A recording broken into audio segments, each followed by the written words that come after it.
সুপ্রিয় দর্শক, হক green world চ্যানেলে আপনাকে জানাই স্বাগত।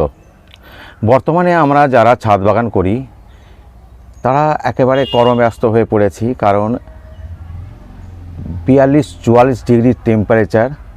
এই টেম্পারেচার থেকে গাছকে বাঁচানো বড্ড সমস্যা হয়ে গেছে। যাদের ছাদে শেড নেই, বিভিন্ন গাছের তাপ সহ্য করার, রোদ সহ্য করার ক্ষমতা বিভিন্ন রকম, যার জন্য আমরা মহা বিপদে পড়েছি। কিছু গাছ আছে এত তীব্র দাবদাহই কিন্তু কোনো কিচ্ছু হয় না, কিন্তু ম্যাক্সিমাম গাছেরই কিন্তু অবস্থা অত্যন্ত কাহিল অবস্থা।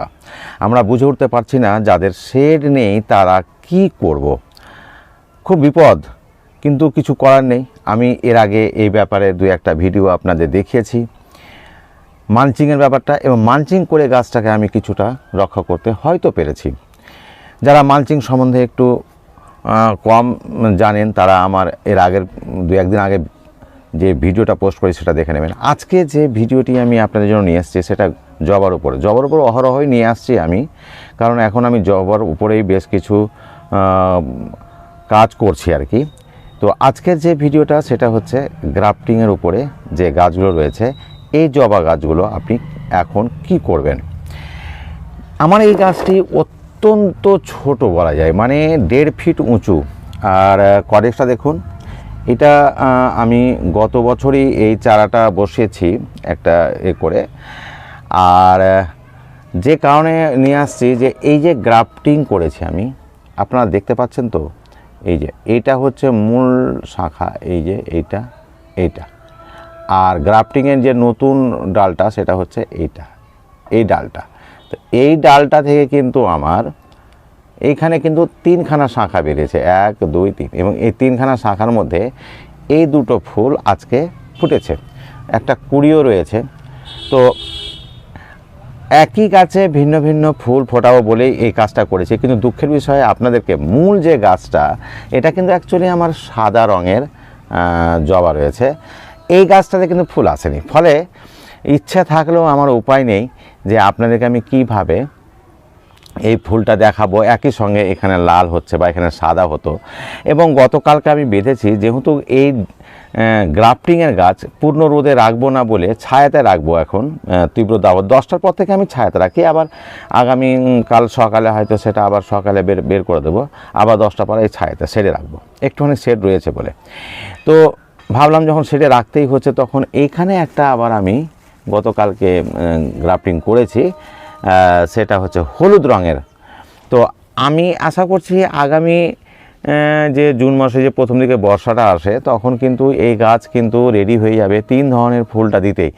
তখন আপনাদেরকে অবশ্যই এই গাছের ভিডিও দেখবো, এবং সেই ভিডিও দেখতে গেলে অবশ্যই আমার চ্যানেলটিকে একটুখানি সাবস্ক্রাইব করে রাখবেন, আমার সঙ্গে থাকবেন।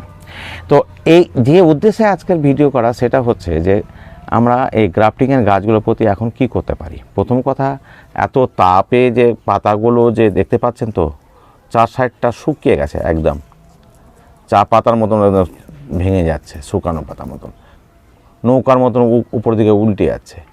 অন্য কোনো অসুখ বিসুখ তো পরের ব্যাপার, এখন তাপের যে দাবদাহ চলছে সেটাকে আমরা একেবারে নিয়ন্ত্রণ করতে পারছি না। তো এই সময় আমরা কি ধরনের খাবার দিতে পারি সেটা নিয়ে আজকে আলোচনা। যেহেতু এই শাখাটা একেবারে নতুন শাখা, কারণ এখানে গ্রাফটিংয়ে বেড়েছে, এখানে একটা গ্রাফটিং বাধা আছে, তাহলে এই অবস্থায় আমরা গাছটিতে এখানে আবার ফুল ফুটতেও চাইছি। তো প্রথম যে কাজটা হবে সেটা হচ্ছে গাছের পাতা, গাছ যেন প্রাকৃতিকভাবে সুন্দর হয়ে যেতে পারে। তো গাছকে প্রাকৃতিকভাবে সুন্দর করতে গেলে গাছে কিন্তু ক্লোরোফিলের আধিক্য নিয়ে আসতে হবে। আর কি ক্লোরোফিলের আধিক্য নিয়ে আসার জন্য যে জিনিসটা আমরা দিয়ে থাকি সেটা হচ্ছে কিন্তু একটা মাইক্রোনিউট্রিয়েন্ট, যেটা জানেন এই যে এইটা অ্যাকচুয়ালি আমরা অ্যাপসাম সল্ট বা ম্যাগনেসিয়াম সালফেট বলে থাকি, এই যে ম্যাগনেসিয়াম সালফেট। তো এইটা আমি খুবই কম, বলতে মোটামুটি 1/2 চামচ থেকেও কম আমি এটা নিয়েছি। আর ফুল কিছু আমি নিয়ে আসতে চাইছি যাতে আপনাদেরকে আমি এটা পরিবেশন করতে পারি, আপনাদের সঙ্গে শেয়ার করতে পারি আমার এই আনন্দটা। কারণ এখানে লাল ফুল ফুটছে, এখানে সাদা ফুটবে, এখানে হলুদ ফুটবে। তো এই জন্য যেটা দেবো সেটা হচ্ছে আমি NPK 0050, কারণ আমি পটাশ বলতে লাল পটাশটা টবের গাছে দেওয়া উচিত নয়, কারণ লাল পটাশে থাকে প্রচুর পরিমাণে লবণ, আর এই এনপিকে 0050-তে কিন্তু লবণ থাকে না। ফলে এইটা আমি দিয়েছি হাফ চামচ থেকেও কম, সেটা হচ্ছে এটা সাদা হয়। আর এটা হচ্ছে জৈবিক খাবার। জৈবিক খাবার বলতে এখানে calcium, magnesium, potassium, iron, iodine, molybdenum, zinc, boron এবং হিউমিক অ্যাসিড আছে। তার মানে গাছের সমস্ত ন্যূনতম চাহিদাগুলো যে আছে সেগুলোই কিন্তু হয়ে যাবে। এই খাবারটি আমি দেবো এখানে। খাবার দেওয়ার আগের দিন এটা বরাবর আমার যারা ভিডিও দেখেন, যারা ভিউয়ার্স আমার আগে থেকেই আছেন, তারা জানেন যে আমি যেদিন খাবার দিই তার আগের দিন কিন্তু একটু জল দিয়ে রাখি গাছে। আর এমনিতেই সকালে এবং বিকালে গাছটাকে যখন আমি স্নান করাচ্ছি, এমনিতেই জলগুলো, মাটিগুলো একটু ভেজা ভেজা থাকে। তো এই খাবারটিকে আমি এক জায়গাতে এখানে রেখে দিলাম। এক জায়গাতে রেখে দিয়ে হাত দিয়ে ভালো করে নেড়েচেড়ে, এভাবে নেড়েচেড়ে চারদিকে আমি এটা ছড়িয়ে দেবো। তাহলে এটা সুন্দরভাবে দেখা যাবে। আর যেটা মাটি তুলেছিলাম সেটাকে আবার এভাবে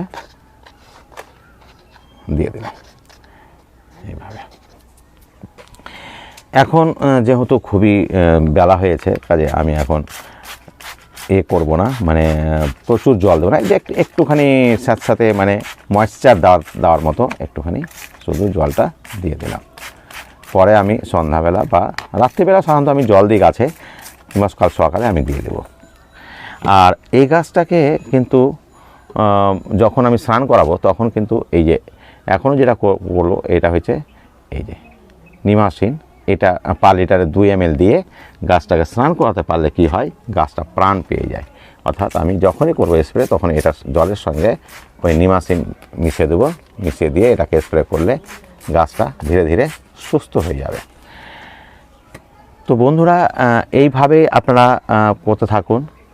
আর আশা করি আমি আগামীতে আপনাদের কাছে খুব সারপ্রাইজ নিয়ে আসব।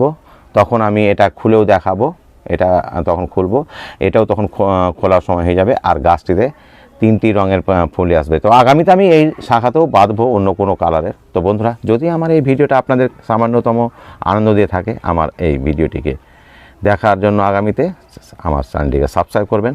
ধন্যবাদ, ভালো থাকুন, সুস্থ থাকুন।